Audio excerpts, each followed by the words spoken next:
इंकलाब जिंदाबाद है। आज हम एक ऐसे मोड़ पर खड़े हैं जब इस देश में इस बात का फैसला होना है कि आने वाले वक्त में ये देश संविधान से चलेगा या नहीं चलेगा। ऐसे मोड़ पर इस देश में आज बिल्कुल लड़ाई सामने आर पार की है। अब वक्त इस बात का नहीं है कि यहां खड़े होकर या दिल्ली के ऐसे वातानुकूलित सेमिनार भवन में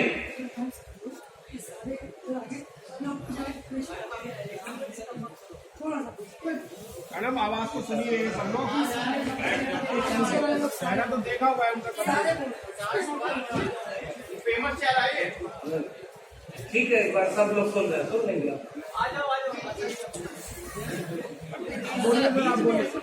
डॉक्टर लक्ष्मण यादव तो आज बहुसंख्यक इस समाज के सभागार में हम लोग इसलिए इकट्ठा नहीं हुए हैं यह समझाने और बताने कैसे कि आज इस देश में क्या समस्या है, कितनी मुश्किल है और देश के सामने खतरा है। अगर इतने समय के बाद भी इस देश के 1 मिनट की बहुसंख्यक लोगों को अगर यह पता नहीं है कि उनके सामने खतरा क्या है, तो इसका मतलब वो खतरे से लड़ने के लिए अब तैयार नहीं हो पाए। यानी अब वक्त इस बात का नहीं है कि इस मंच पर खड़ा होकर के ये गिरवाया जाए कि संविधान खतरे में कैसे है, संविधान कैसे भीतर से खोखला किया जा रहा है। इसलिए अब वक्त आमने सामने की लड़ाई का है और जो लोग भी इस आमने सामने की लड़ाई में, सीधी लड़ाई में रीढ़ के बिना खड़े हैं, ऐसे थोड़े और लोग भी पलटी मार के दूसरी तरफ चले जाएं तब भी आश्चर्य न करिएगा, क्योंकि ये सही समय है। जिसको पलटी मार के उधर जाना है वो चला जाए। थोड़े से ईमानदार लोग अगर एक जगह बैठेंगे तो वही संविधान को बचाने की लड़ाई है। Very nice sir. ये इम्तिहान की घड़ी हमारे लिए भी है और इस देश की जनता के लिए।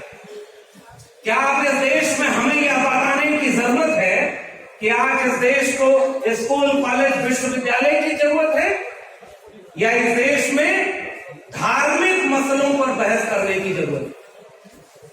धर्म के व्यक्ति राजनीति कर रहे हैं और जिन्हें राजनीति करनी चाहिए वो धार्मिक काम कर रहे हैं। अगर देश के लोगों को लगता है कि अब इसके बाद भी लोकतंत्र सुरक्षित है, संविधान सुरक्षित है, तो हम जैसे लोगों का भाषण करने का कोई मतलब नहीं। दिल्ली के इस सभागार में खड़े होकर हमने सैकड़ों बार एक ही बातें दोहराई। सैकड़ों कार्यक्रम ऐसे वी द पीपल, पैगाम या देश के संविधान बचाने वाले संगठनों ने किया है।